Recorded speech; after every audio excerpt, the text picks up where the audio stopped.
I'm Jessica Anne Pressler, and you've tuned into Your Traitor Within, a podcast that exposes the brutal truths of healing, self-discovery, and breaking free from relentless patterns of self-sabotage. Welcome to Your Traitor Within. Today's guest is Kristine Jensen, a licensed psychotherapist in California and a certified clinical trauma professional and social worker whose life's work centers on one of the most tender wounds we carry, childhood shame. Kristine has dedicated her career to empowering every individual to heal their bruised heart and embrace their innate dignity and worth. I love that, by the way. She's the author of Bruised, Not Broken: Healing the Shame of a Troubled Childhood, a title that says everything about the lens through which she sees her clients, not as damaged, but as resilient. I have a feeling this conversation is going to land in a very profound place for so many of you. And today, Kristine isn't just coming on as an expert, but she's going to share her Traitor Within story. Thank you for your courage, your openness, and your willingness to be vulnerable. Welcome, Kristine. Thank you, Jessica. I'm very happy to be here. I am so happy to have you here and so honored. And I have to just say, before we start on your story, how the concept of shame and the concept of seeing our childhood as being maybe out of some trauma hits home to me because I have spent most of my life denying my childhood as being important enough to consider it trauma or damaging because I didn't have the big T. I didn't have a big trauma happen. It was a feeling of not feeling safe. It was a feeling of walking on eggshells, dealing with narcissism, dealing with infidelity, dealing with adoption, dealing with, Oh, well. and dealing with uh, alcoholism and other drug use, but not, so it was a feeling of not feeling safe, but yet I didn't have to worry about money for college and grad school. I didn't have to worry, so I was very Yep. privileged. So I never felt I could use that.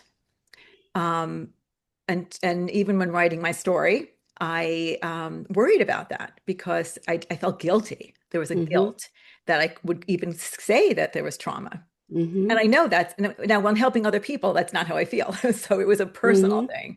When Mm-hmm. someone else came to me, I think every child deserves to feel safe. Every child Yes. deserves to feel love without condition. Yes. Every child, and not having that can be trauma, Yes. having to worry as a child to be the parentified child, for example, is Mm-hmm. traumatic. Mm-hmm. And as we know, we will start talking about the traitor within. We learn to cope as a child to try to Yes. feel safe. Most of us have no choice as a child. This is what's been given to us. These are the parents or the guardians Yes. they're given to us, and we have to make it work. But we can take those coping skills Mm-hmm. that worked as a child or worked good enough, not great necessarily, Mm-hmm. into our adult life, into our relationships, into the way that we act in the world. And those things that kind of worked now are self-sabotaging. So that's Yes. what I'm traded with. And so I definitely see a connection between our work. Mm-hmm. And so I'm going to start, if it's okay with you, to tell me your trader within story, and then we can just take it from there. Okay. Thank you. Thank you. Not only do we have a professional connection, Jessica, but as I listen to you talk about your story, Hmm. there's some very common themes as well, as you can Hmm. probably imagine.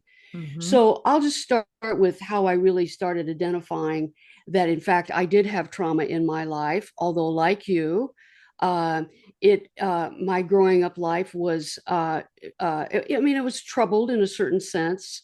I had a stepfather that came into my life when I was like 8 or 9 years old, and he was a difficult person. Hmm. And my mother had a number of children after she married him, and so she was overwhelmed. Um, but like you, I did not ever think, I would never call it trauma. Hmm. And part of that was, and I'm sure this is true for you too, Jessica, I listened to people who had trauma, Hmm. and I mean big trauma. Hmm. And and I was just amazed at their resiliency. I was amazed at how they managed their lives and coped. And so anytime some what I would call little thing came up in my mind about my own history, I would just go, oh God, Kristine, please. And so I was not prepared to discover the level of, and I even hesitate now to use the word trauma. But yeah, exactly. Exactly. So I'd like to just tell you a little bit about sort of the discovery that I made about the theme of shame, because I don't know about you, because I graduated graduate school earlier than you, although we've both been in practice for ages. Yes. We don't even want to say how long. At least I have gray hair to show for it. Oh, I have gray hair. I just dye it. Oh, I see. I got tired of that. Yeah.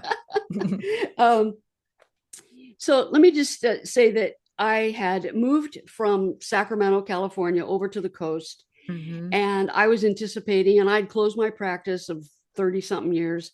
And I was anticipating having kind of an easy breezy oceanside retirement. And what happened instead was that once my professional self kind of took a back seat, or actually was not even useful anymore because I wasn't practicing, here came my personal self. And oh my goodness, she was so much less formed, so much less confident. And I didn't have the distraction of my practice to keep me from feeling more profoundly how inadequate I felt. Now, I knew that I had felt inadequate all of my life that I could remember, and I didn't understand why. I called it low self-esteem, or I'd call it mild to moderate depression. You know how we go along and we make up these, social anxiety, blah, right. Blah, blah. Yeah. we make up these little things, but never, ever, ever did the word shame come to me until I was sitting in my kitchen one day and I was having coffee. And this is after I'd moved to the coast, after I'd closed my practice, which, by the way, I opened the practice back up again. I just want you to know that I just couldn't live without it. And so I was having a cup of coffee, and this memory from my past came in. That was a memory that I had reviewed many times over. It was not a new memory. And I'm thinking to myself, oh, Lordy, Lordy, here this comes again. What is this? Why does this keep coming? And so I sort of watched it. You know how your memories kind of play out like a little film in your head. And I watched it, and I watched who said what and who did what and what happened then and da-da-da, same stuff I'd been over. But this time, for some reason, it went deeper. And I saw much more deeply the feelings that young person, I was about maybe 11 or 12 years old in this memory. I saw the feelings of that young me in a way that I'd never seen before. And I watched her behavior on a level I'd never seen before. And all of a sudden, I thought to myself, oh my God, what I'm feeling is shame. And before, I thought I was feeling just aggravation, or I'd call it like not being treated fairly. But I never, honest to God, I never named the name shame. Now, Brene Brown had come out with her books, and she had put shame kind of in the lexicon. But as you know, she's a researcher and a professor. She was not a clinician at the time. And so I decided, okay, I'm going to learn everything I can about this, because I am sick and tired of feeling inadequate at my age with my experience. How come I just can't find a way to help this resolve or to heal? So I started reading everything I could about shame, and the things that I learned, which I would like to share just a little bit in a minute with you, were really important to me. And as I was learning about shame, I also started thinking, okay, well, what am I going to do to help myself move beyond this? How am I going to heal these aspects of myself? And luckily, I had a journal, and I was writing these things down. And I was doing some of the practices that I thought, from my clinical perspective and also from the reading, I thought it would be helpful. And so that is the sort of the journey that eventually ended up being in the book that I wrote that you mentioned. So would this be a good time for me to talk about some of the things that I learned about shame? Okay. Okay. So probably the thing that was the biggest for me, I learned from the wonderful contributor to the trauma literature, Janina Fisher, and Porges. What is his first name? I can't remember his Stephen um, Porges. And the thing that I learned is that shame is a survival mechanism. It's a survival skill. And it's right in there with fight, flight, flee. And then the next one, which some people call fawning, Fawning.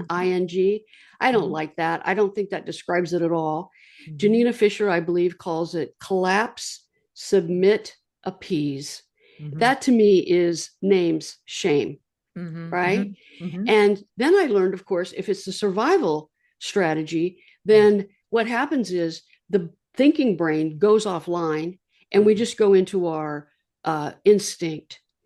And if we do that over and over and over again, because we're feeling threatened, because we're not feeling safe, because we're feeling discounted, because we're feeling mistreated, because we're emotionally neglected, we're feeling alone and without allies.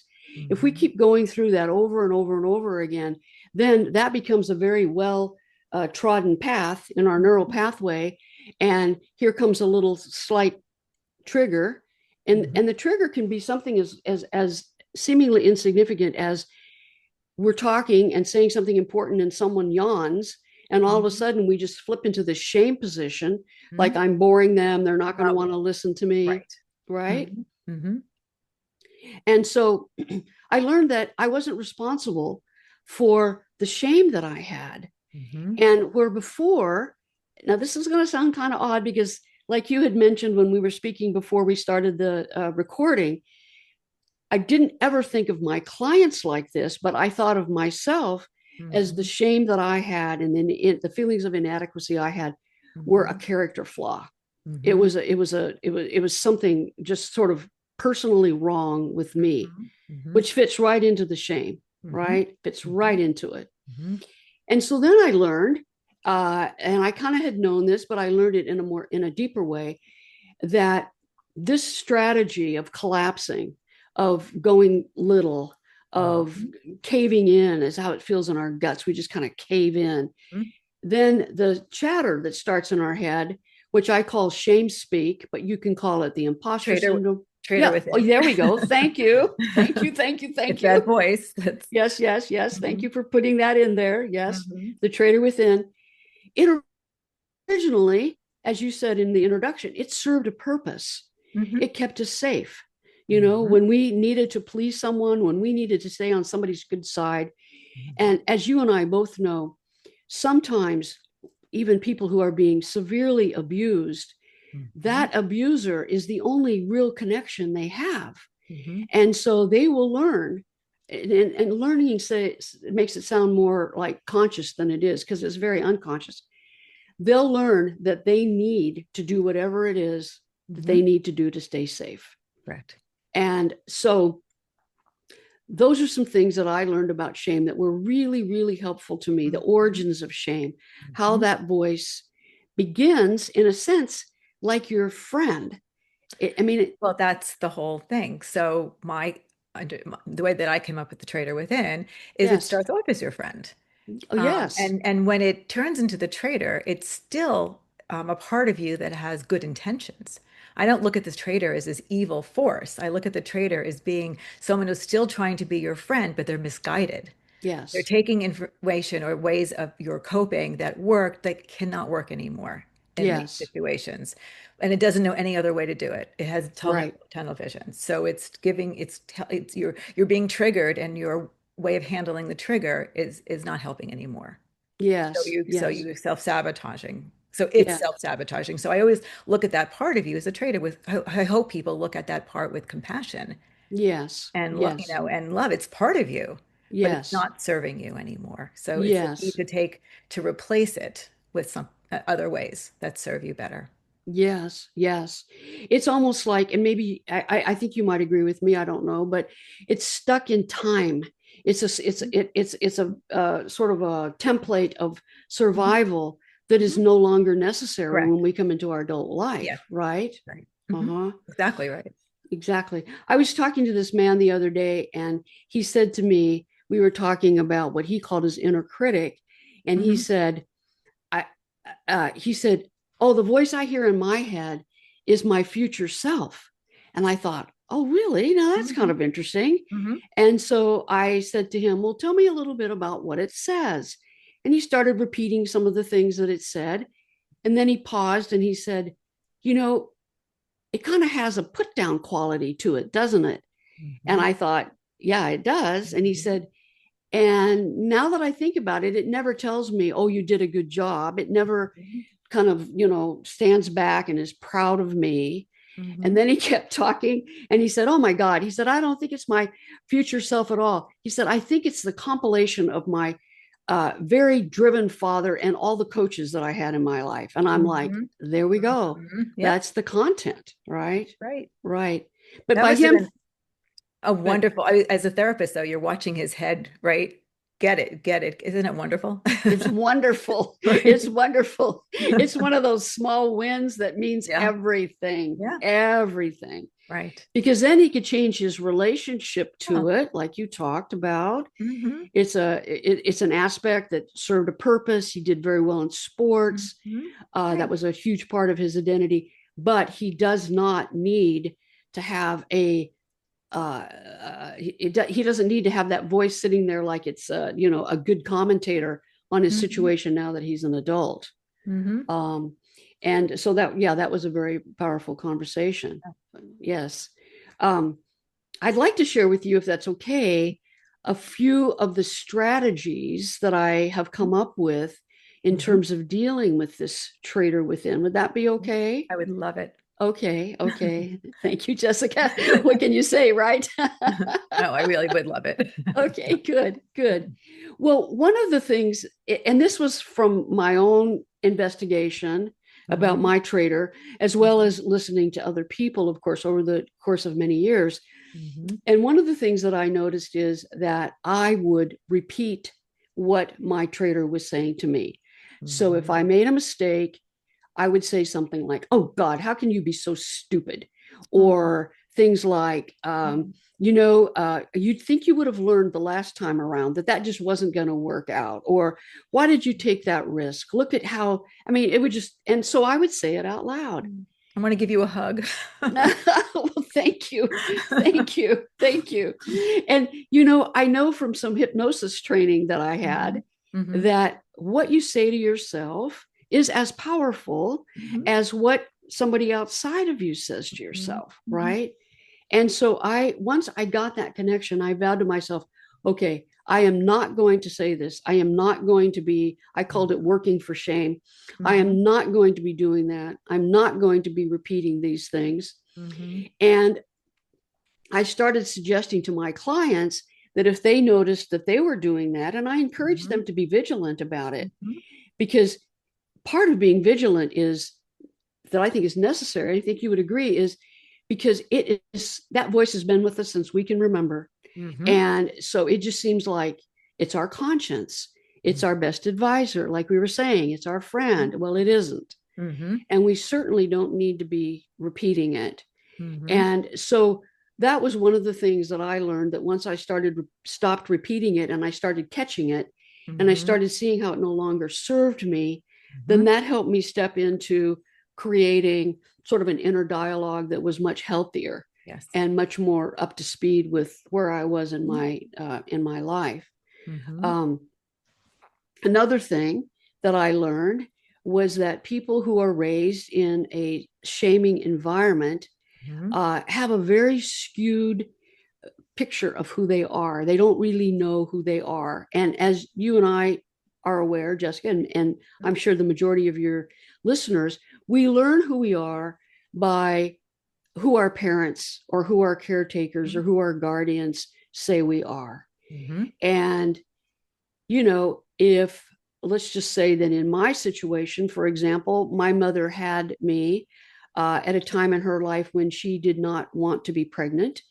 And so she did not welcome me into the world, and I was not a part of her life that she valued.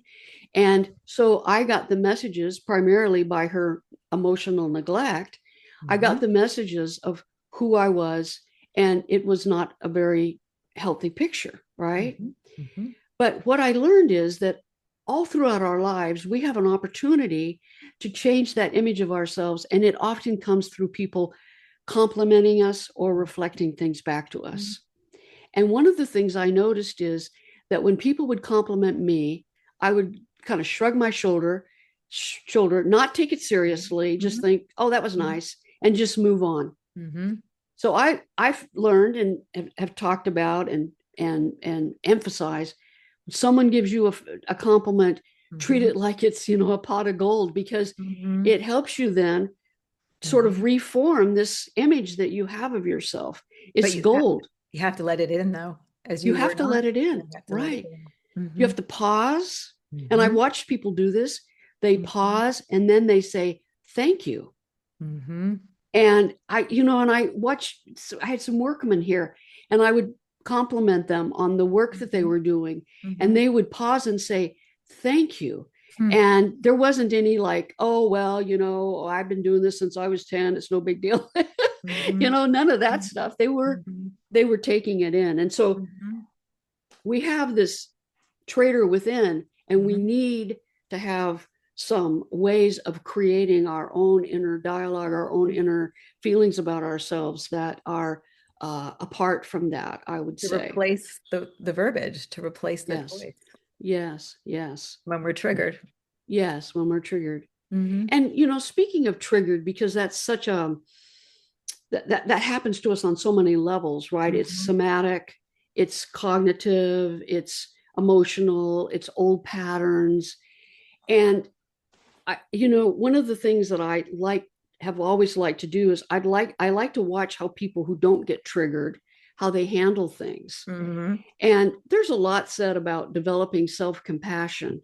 Mhm. And I think that you and I might agree, and that is that when we are raised in an environment that is unsupportive or feels unsafe, like you mentioned, or for me, emotionally neglectful, that was my trauma, emotional Mhm. neglect, which some people say is as bad as physical abuse. Mhm. Yes. Who's here to argue what's the worst? Let's just say it Mhm. affects you, right? Mhm. Mhm. So it is our job to create these shock absorbers, and because we're going to have these times in life that are hard for us, and so being able to develop self-compassion Mhm. now. And we don't just get an insight, oh, I need more self compassion, and here it comes. We Mhm. have to work at it. We Mhm. have to prioritize it. Mhm. We have to learn the languaging, the self soothing languaging. Mhm.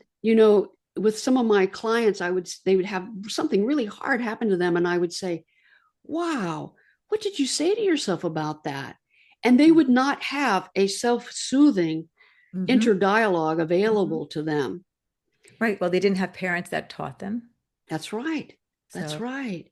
And mhm. you think about the parents who teach them, that's years and years and years of Mhm. parents teaching that to you. That Right. is really deeply ingrained. Mhm. You have ready access to that Mhm. language, going, oh, it's all going to Mhm. work out. Everything's going to be Mhm. fine. I'm here for you. Remember Mhm. the last time it worked out, you know? Well, So, so much of us is automatic. yes, So if you don't, so to undo, it takes yes, time yes. Undo and replace, and right? replace. Would you say that part? Yeah, Yes, undo and yes. replace. Yes. So I personally worked on finding self soothing languaging for myself. I Mhm. watched my friends. I even would listen to different television programs that had Mhm. some good examples of that, and Mhm. I would take it in because I needed it. I did not have it. I have all this Mhm. self-scathing stuff, the traitor Mhm. within languaging. I did not have the other things. Mhm. And so I think the point I'm making is that to I'm reinforcing it with myself, but I'm also sort of emphasizing it with your listeners and watchers, and that is these are things you have to work at. Mhm. And you can't just show up to your therapy session and have your therapist say it to Mhm. you Mhm. and think that you're going to be able to access it as Mhm. readily as you want to or need to. Mm-hmm. particularly when you think about the fact that other people who don't struggle with these kinds of things to the same degree had many, many, many, many, like maybe 17, 18 years of Mm-hmm. listening to all this positive talk Mm-hmm. from their parents. Mm-hmm. It is work. Yes, it's work. I mean, I wear a bracelet. It's a Traitor Within bracelet. And I have a whole bunch of rubber ones. I can send you a bunch. And it's just a reminder that if I feel like I'm being triggered or if I feel like I'm going to go into that negative voice or Uh-huh. whatever it is, that Yes. it's pause, whatever I've decided to replace it with. Yes. And it's just a reminder because sometimes things are so automatic Uh-huh. that I we. love that. I love that. Mhm. Do you find yourself kind of touching it I as a touch way? it. That's usually Yeah. sometimes I touch it, or I have rubber ones that I give away to anyone that wants it, Uh-huh. and I could send you a bunch. But Okay. just the feeling, I don't have to look at it. I could just feel it, Uh-huh. just enough Uh-huh. to. I mean, I don't do it as much as I had done it, but I encourage people to do it that Yes. way, and it's just a Yes. reminder. I have a person I'm working with now who needs, she'll write something on a post-it, and Yes. in words, I've had to replace the negative talk and Yes. she'll write the positive down and she'll look Yes. at it and it Yes. works. Yes, it It takes works. time, but it works. It And works. important to note, I think you would say this, but tell me if you don't, that you can have a couple steps back. It doesn't mean you're not going to go 3 steps forward. Oh, goodness gracious. I mean, even now, there are times when I realize that, oh my goodness, I have fallen into that. Mm-hmm. And then I have this, you don't need to listen to it, Kristine. It's old stuff. Mm-hmm. And then I manage to kind of like get conscious again. Because when you fall into it, you almost like you go unconscious in a way. So Mm-hmm. I have this way, like you do with your bracelet, of bringing Mm-hmm. myself back into current time, current Mm-hmm. reality. And I have some tools for which Mm-hmm. I'm very, very grateful. Mm-hmm. Um, and would you, I'd be interested in knowing about this for you, Jessica. Do you find that you hear the traitor within less often since you've been Uh, working on it? well, several pieces to it. My Traitor Within showed up in my romantic relationships. So Uh-huh. I'm not Isn't being triggered now. I'm in actually for the first time in a very long time in a healthy relationship. But for many, praise heaven. for a lot of years, from 15 to 50, I was not. Yeah. And so in fairness, I have not been triggered. So I'm assuming I'm okay because I've done a lot of Mm-hmm. work, Mm-hmm. but I've not been, in fairness, I have not been tested recently. Uh-huh. Well, I hope it continues that way for Mhm. you. I do Uh-huh. too. But I Uh-huh. think that it's a constant work. I don't think you can get rid of your traitor Mm-hmm. 100%. So I Mm-hmm. think that these skills are very important. Mm-hmm. I think that it's very possible I could be triggered again. Mm-hmm. But now I have tools. I mean, one of the tools is naming it. Yes. That's the traitor within. I think that's, acknowledging it, naming it, learning about it. Yes. And then people come up with different tools, as you said, that work. And the first step would be if you're being triggered, you can do grounding, actually, anything to bring you back to a little more cognitive Mm-hmm. space. And then the tools that you just shared. And if you'd like to share more, I'd love it, Mm-hmm. of what people do to Mm-hmm. continually work, because it takes work. And I think Right. that there's always a chance that, so in a general sense, there's always a chance that people will be triggered again. Yes. You know, I think it almost always, I think, shows up in people's intimate relationships because 100%. that was where it started, right? Mhm. In your Yes. most intimate primary first relationships is where it all Mhm. got started. And so of course it's going to show up there, which is Right. really just such a pain, isn't it?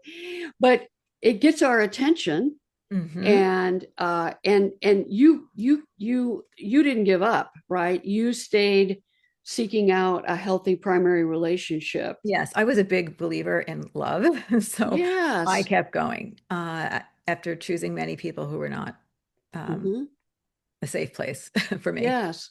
But Yes. my traitor within was because I also believe it's messaging and modeling is part of my definition of the traitor within, messaging and modeling that you learn as a child.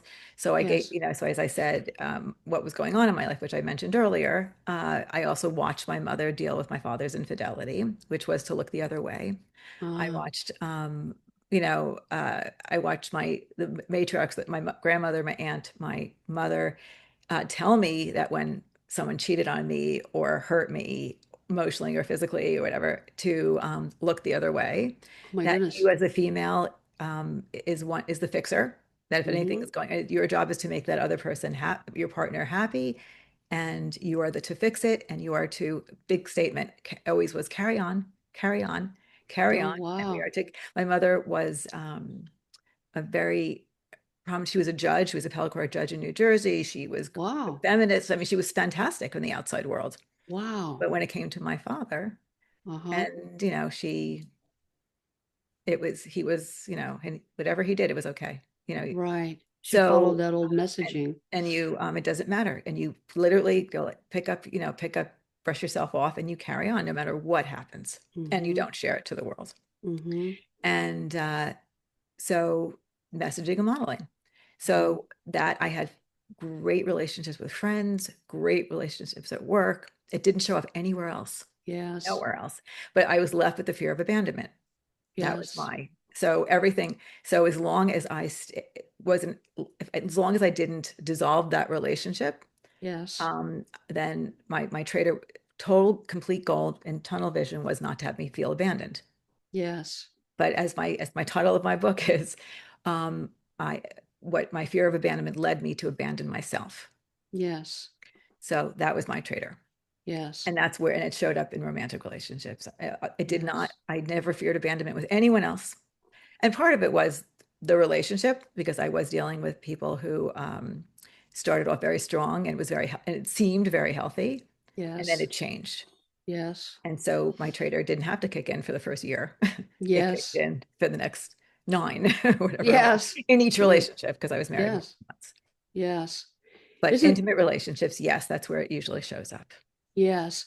Well, that's also really good advice to people about dating and being in relationship with someone for a while, isn't it? Because Mm-hmm. your stuff doesn't show up and their stuff doesn't show up, Mm-hmm. and then until it does, Mm-hmm. right? And Mm-hmm. then all of the old patterns coming in. Mm-hmm. I had I've been in a primary relationship now for, I think it's going to be 40 years in the next few years or whatever.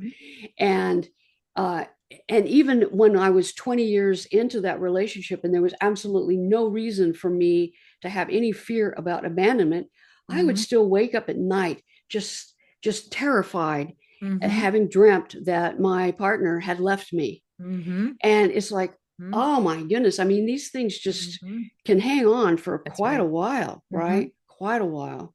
Mm-hmm. My trader will show up in very small ways right now when I'm getting ready to take a risk about something. Mm. And it'll just start kind of, I don't want to say humming in the background because it's not humming, but there's just like, it's not real loud and it doesn't cause my stomach to fall out. And I don't go into this energy collapse as much as I used to. Mm-hmm. But it can be back there going, you better be careful. I don't know. I don't know if you're up to this Mm-hmm. or whatever. And and I just go, okay, there you are. I don't need to listen to you. Yeah, good. And uh, you served your purpose, Mm-hmm. and Mm-hmm. it doesn't distress me that it's there. Where before I was very Mm-hmm. distressed and embarrassed and tried to hide that. Mm-hmm. Which is a Yes, shame. yes, Mhm. yes, exactly, exactly. Mhm. But it's but that piece I love, because it's what I teach people too, is that, like, it's not for you to hate that part of you. No, It's, it's part of you, you yes, know. It's just, it's not the full picture. It's just a yes, piece. It's hopefully mostly of your past, yes, but it is part of you. So yes, knowledge gives it less strength too, when you yes. acknowledge it. Yes. And It's then, like Richard Schwartz, the guy who's the IFS, Internal Family Systems. yeah. He wrote the book No Bad Parts. Exactly. And that's exactly it. They all Right. served a purpose. They were all there Mhm. for us. Mhm. And you know, that reminds me when you said something about that you didn't identify as having trauma with a big T. Yeah. One of the things that I discovered as I began to explore my own history more was that in my family, in my growing up life, I had an obvious, well, let's just say, an obvious jerk. It was my stepfather. Mm-hmm. And so when I would focus on what it was about my life that I felt so unhappy about, or what I didn't like, or what was challenging, or whatever, I always focused on my stepfather.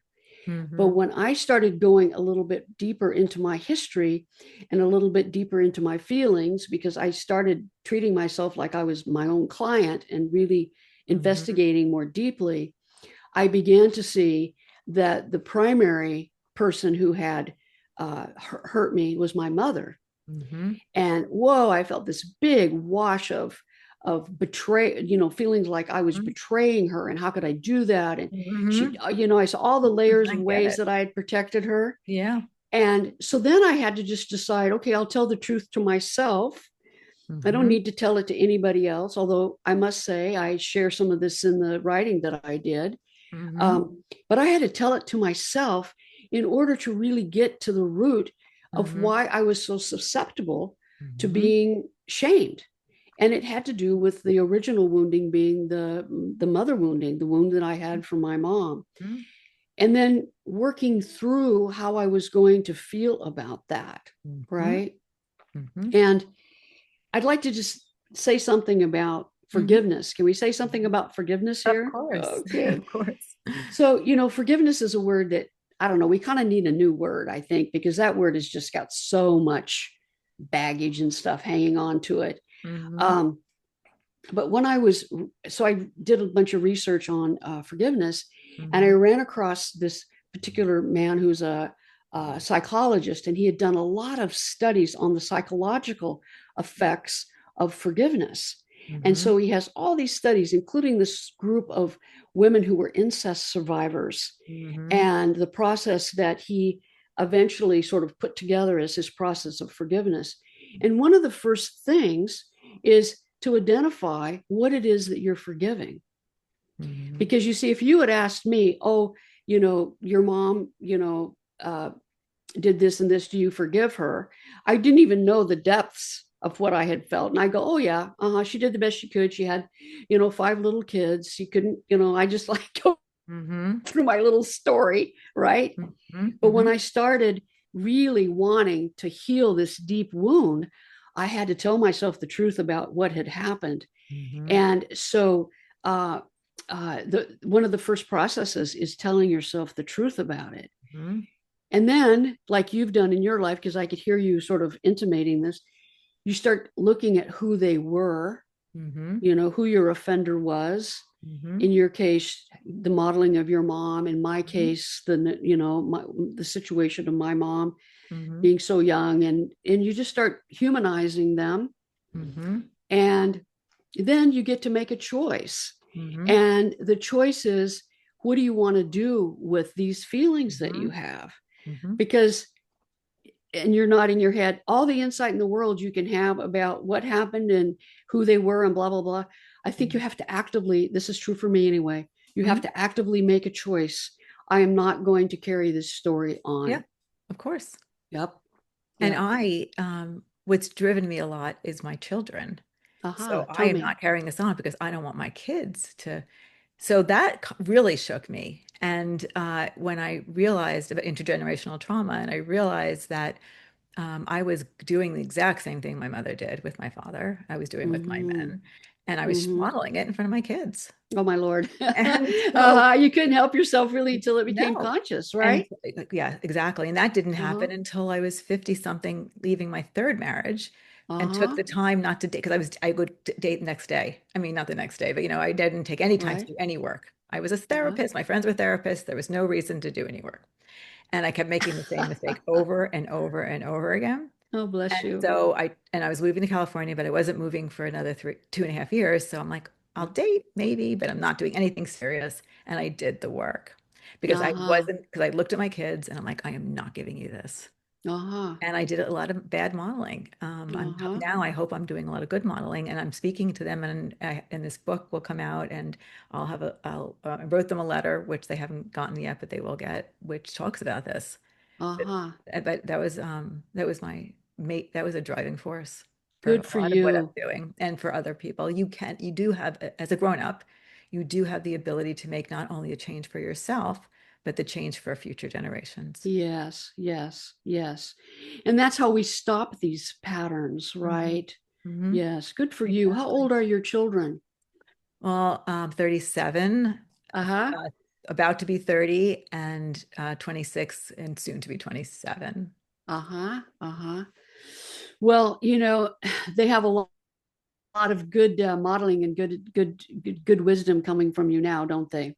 To me, from meeting them now, but they're Yes. 3 without relationships, and I Uh-huh. worry. Uh-huh. Uh-huh. Well, uh-huh. Yeah. Uh-huh. I mean, it doesn't mean they're not working on themselves, right? I No, they're mean, good people. They're yeah, fantastic human souls, yeah, yeah, yeah. but Uh-huh. I'm trying to undo the damage. Uh-huh. Uh-huh. Well, as you know, it's an inside job, right? They've got to undo it themselves. They've got to be willing. And I think that's the other thing is that there isn't anybody who's going to do this work for us. Hmm. And, if your mother came to you today or if she came to you 20 years ago and apologized and was articulate about her apology and you knew she was sincere, you would still have the work to do. Right. And That's so, true. it's like we have to dig in and do Hmm. and care enough about ourselves to do the work and Hmm. feel like we're worthy enough to do the work, Hmm. you know. Hmm. Here's the other thing, and I bet you encounter this all the time too, and that is, shame basically is a message that you're just unworthy.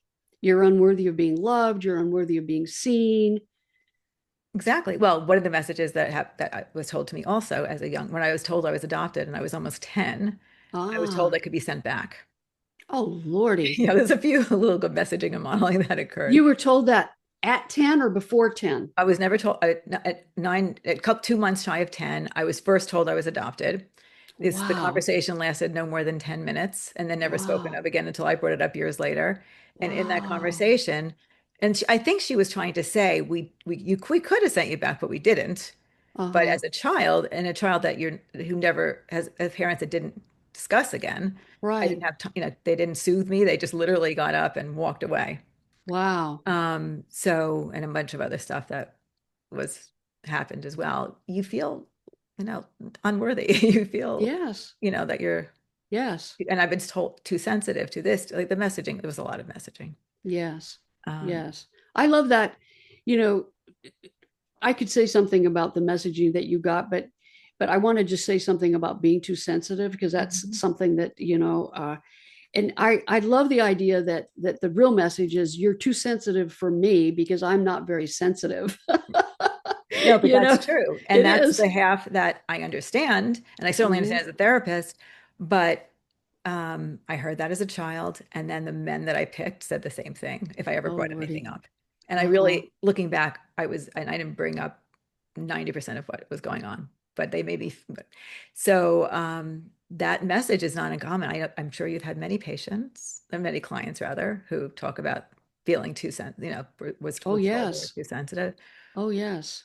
Oh, And yes. Too needy, too needy, too too sensitive. sensitive, Mhm. too big for your britches. Who do Mhm. you think you are? All of these things that are Mhm. diminishing. And, Mhm. and uh, also, I'm sure that you experience this as well. You might ask a client, or I even might ask myself, about my dreams or my what I want for my life or how I envision my future. Mhm. And when you're sort of just surviving, and listening to you, Jessica, I have a deepening respect for your situation because you had an extremely undermining life that you lived. I kind of prefer mine, actually. Mine was more neglectful. Mhm. Yours was more antagonistic, you Mhm. know. Mhm. Um, but, if you're busy surviving, you're Mhm. not asking yourself, what do I prefer Yep. and what dreams do I have? And so that's another thing, I think. And then women are, I think, culturally trained, and you spoke to this beautifully, to Mhm. be paying attention to what everybody else needs and everybody Mhm. else wants, and then we step in and try and make it happen for them, right? Well, and the part of it too, and I also liked who I was, meaning I liked that I took care of people. I mean, I like Yes. that part of me. It's Yes. I wanted to be a social worker since I was in eighth grade. Oh, This is wow. what I wanted. Mm-hmm. So, and I didn't, and everywhere else, as I said, I achieved exactly what I wanted. I went to college and then graduated into it 3.5 years. I went to grad school. Yeah. That right after I became a social worker, I wanted to be a mom more than everything, so I still, in other areas, Yeah. felt very fulfilled and very, but yet Mm-hmm. it played out in a very painful way, and and you become very focused. So yes, there was no time to really think about, you Mm-hmm. know, what Mm-hmm. was going on or doing the work. I didn't do the work Right. until I was 50 something years old, and I was a Right. psychotherapist, which I think is important, I think, for both of us and other therapists to at least I can speak for myself. I don't want to speak for you, but I can say that even when you're trained, you don't necessarily see things clearly for yourself. And No. which I hope really alleviates shame for Yes. others who aren't trained, and Yes. other professionals, because even people who are trained don't necessarily see things so clearly in the beginning. They No, have to they do the don't. work too, just like everybody else. Yes, absolutely. In my training, if anything, helped me uh, find fault with myself with more sophisticated words. Yeah. Well, we You should know. know better, right? We should. Yeah, with more sophisticated words. I do. Yeah. Yes. Yeah. Yes. The same. Right. Yeah. Right. Hmm. I think the other thing too is that therapists, at least this is true for me, I just lost myself in my work. Hmm. And so it took some very big knocks on the head to get me to do the work. And I'm grateful that I didn't just decide, well, I feel 89% okay, I'm just going to ignore the other part. Hmm. And that I just really wanted to be able to inhabit my life, inhabit my body, inhabit my relationships in a way in which I didn't have that kind of swirly whirly feeling in the middle of my stomach, and I Hmm. wasn't sort of like a little on edge. And I just, it was like, okay, well, I'm taking care of this because I never said I deserve it. I just think I said something like, I'm sick and tired of feeling the way I do. And so I'm going to Okay. do something about it. Hmm. And that's the other thing, too. I think your messaging and my messaging is you can do something about it. Hmm. And, my parents, who are older than your parents, probably, they grew up in the non psychological age, Oh, for sure. and they did not have the tools and Hmm. resources. They Hmm. didn't have the therapists available in the same way. They didn't even have you know My parents didn't believe in therapy. They didn't like what I did. I mean, actually, yes, it was a negative that I became a therapist. yes, Uh, me too, they didn't understand it. hmm. Why would you want to listen to people's problems all day? Hmm. It's like, well. Or for me, it was you don't do any good. What you do isn't going to help people. Like what Wow. you're doing, it's actually yeah. Wow.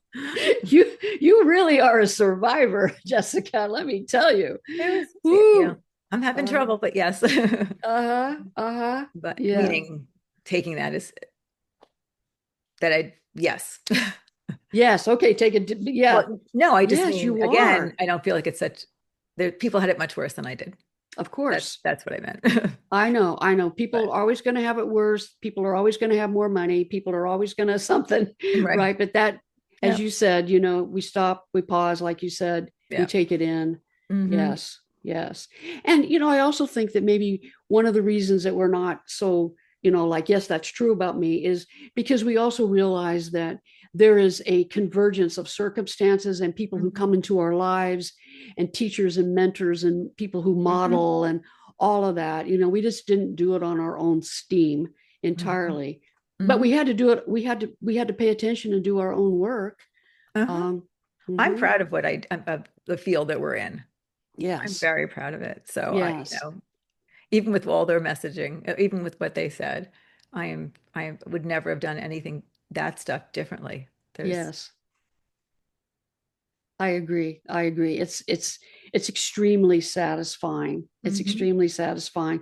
I had the opportunity of seeing this past weekend a former client of mine that I saw probably kind of towards the beginning of my career, which, we were just figuring things out then. And Mhm. but I know what a mess her life was, and I know kind of the story about her history and also about her choices. Mhm. And I am so proud of who she is now, and I am Mhm. so happy with how she's been able to work with herself and come out on the other side, and how she manages these little shame whispers that she has, and that's about as loud as they are right now. Mhm. And to know that I was a part of that, it's very gratifying. It's very Mhm. gratifying. Yep. Yep. No, I agree when that Mm-hmm. happens. Mm-hmm. Mm-hmm. And let's just say there's lots of people doing what we do in different ways, right? There's Mhm. teachers, there's moms, Oh yeah, all playing there's, a part. yes, we are. Yeah, Thank and we make heaven. a difference. You hear stories about very dysfunctional childhood, but then there's that one teacher, that second Yes. grade teacher or whatever it is that, you know, Yes. that helped that changed their life in a very positive Yes. way. Yes. Yes. Everyone Lots makes a of, difference. yes, lots of good people in our world, and lots of good help in our world. Hmm. Yep, I agree. And we are all worthy of taking that help. Yes, we are. Yes, we are. And claiming our worth. You think about, I think about little children when they first come in, and you had three children. I have one adopted son, and so Hmm. I didn't know him when he was a little person. Hmm. But you've had the experience of little people, and they're just so Hmm. happy and full of themselves and confident and Hmm. expressive and all of that, right? Which is Hmm. how it should be. And Hmm. I mean, should be. I don't want to say it like that. It's like it's how it can be, Hmm. right? And then stuff starts happening, and it gets whittled Right. away and whittled away.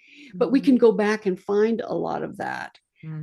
which is also, I think, the messaging of how we can learn to deal with the traitor within and find a life where that part of us does not run our lives. It doesn't inform what we do and how we feel about ourselves. Hmm. Yeah, Yeah. yeah. So if you wanted to add anything or leave our listeners and viewers with anything more, what would it be?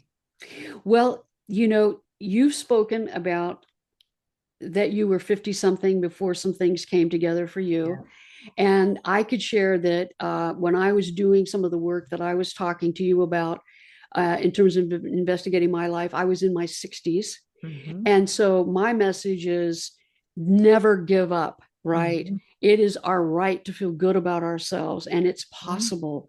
And Hmm. there's so many resources and so many good people that can be Hmm. helpful. Hmm. And so my message is that we all deserve to have a life in which we can contribute, Hmm. because the less we're pulled down by shame, the less disempowered we are, the Hmm. more we have to give to other people, and the more energy we have, because we're Hmm. not pulling this big old bag of rocks along with us. Hmm. And so that's Hmm. my message: never give up, never Love give it. up.